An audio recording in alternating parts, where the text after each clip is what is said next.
3 ruang belajar di gedung SKB saat ini digunakan untuk siswa sekolah rakyat terintegrasi 73 Maluku Tengah tahun ajaran 2025-2026.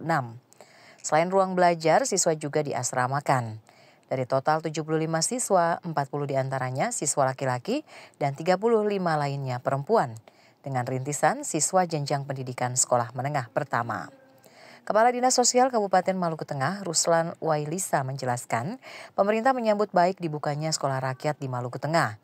Hadirnya sekolah rakyat merupakan wujud nyata kepedulian pemerintah dalam mencetak generasi yang cerdas, berkarakter dan memiliki daya saing untuk membangun bangsa. Program itu juga bertujuan memutus rantai kemiskinan melalui pendidikan yang berkualitas, khusus bagi siswa dengan latar belakang dari keluarga kurang mampu. Keinginan ini sejalan dengan komitmen pemerintah kabupaten untuk memajukan pendidikan di wilayah itu.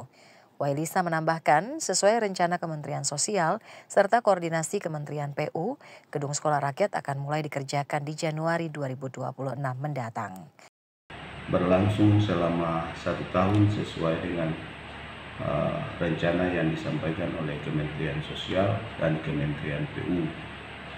Permanennya itu akan dibangun di Kelurahan Holo, Kecamatan Amahe, yang lokasinya sudah kita siapkan memang dan sedang dalam proses.